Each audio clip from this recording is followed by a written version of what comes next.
Let's talk about flying in and out of this city for the Wednesday edition of In Transit. We've got big news this morning.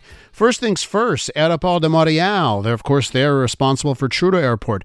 They're going to spend a lot of money, $10 billion on major construction projects through 2035 to try and make things move a little bit smoother at Montreal Trudeau Airport and to boost capacity because the growth in air travel, it's simply booming.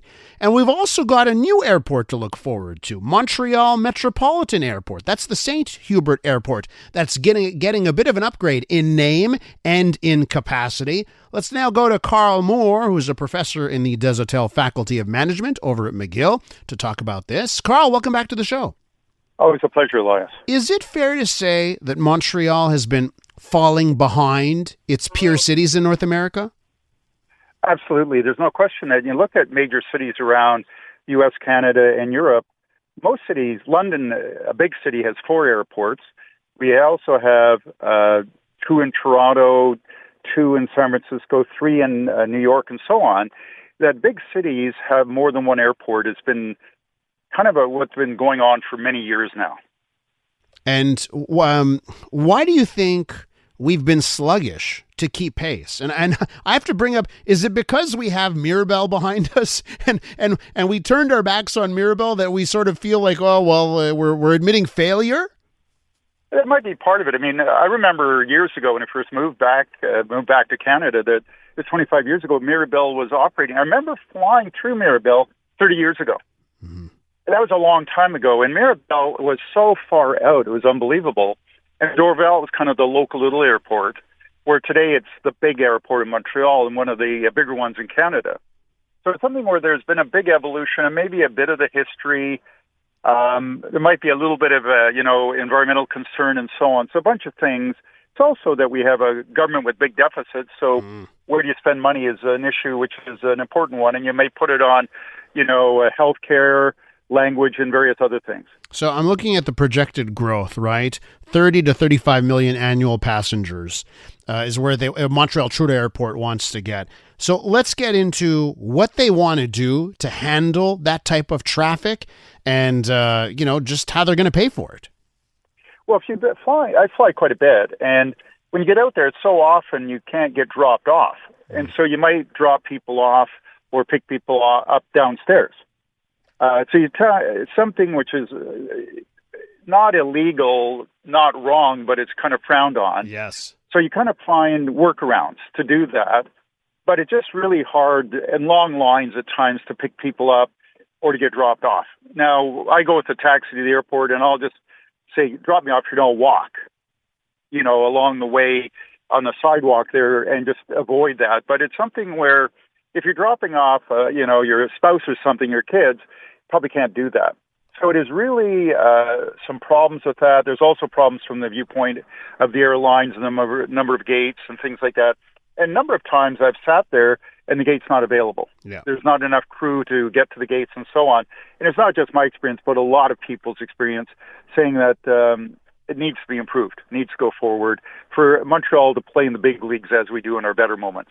And so to alleviate those problems, what does Aéroport de Montréal have in store? What are they going to do here? Well, they're going to build some things. They're going to reconstruct some things. And they've done a fair bit of that in the last 10 years. New parking, things like that they've worked on. And they have improved a lot. They spend a lot of money. But they need to spend more to make up for the growth that you mentioned.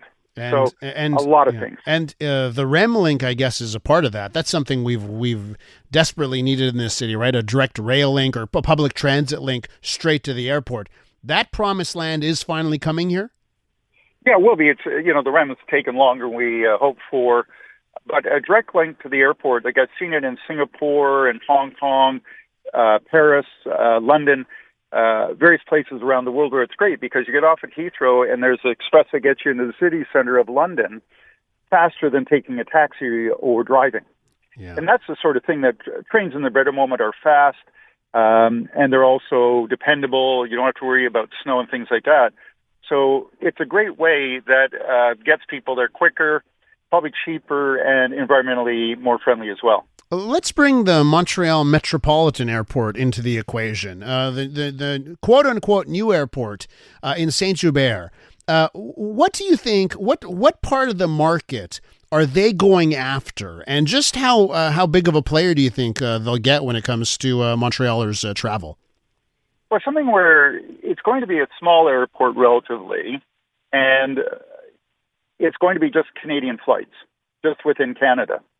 So Porter's going to be out there and a small Quebec airline as well.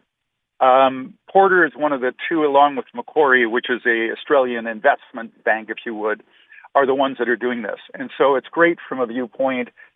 Porter, I've interviewed a couple times the Deluces for my radio show, which is heard on CJAD.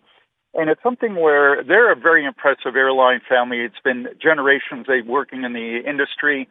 They're very smart, good investors. We've seen a lot of very good moves over time.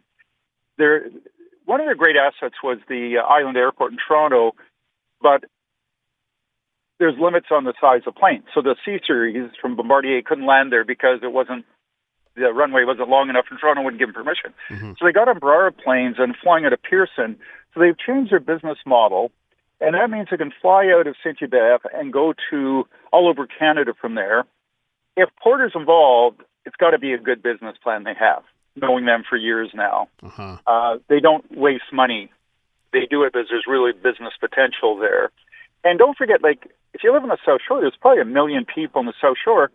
This is a lot better than going all the way to Dorval. Yeah, but that leads me, I guess, to wrap this segment up, Karl. It leads me to where we go long term, like these improvements to Trudeau Airport. I mean, there's a space limitation eventually in Dorval, so you've got that. You were mentioning all these other cities around North America and Europe that have multiple real deal airports.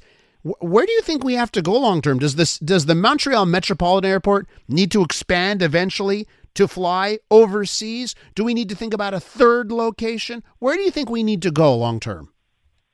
Well, I think that airport down in Saint-Hubert is going to be Canadian. It may be, but Trudeau's going to fight it. The airport's going to fight it because they really enjoy a monopoly. And in business, there's nothing like a good monopoly. You make a lot of money from it.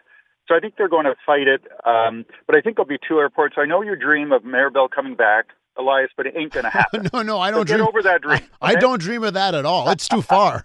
Yeah, no. Yeah, you might as well go to Ottawa. So it's something where I think we're going to have two airports. It will continue to grow out of Saint-Hubert, and that will be a good addition. But in 10 years, we may be having a different conversation. Yeah, that's the thing. Where will we be in 10 years, especially with the pace of increased travel? Karl, got to leave it there. Thanks so much for coming on the show. Always a pleasure. Of course, Karl Moore hosts the CEO series right here on CJAD.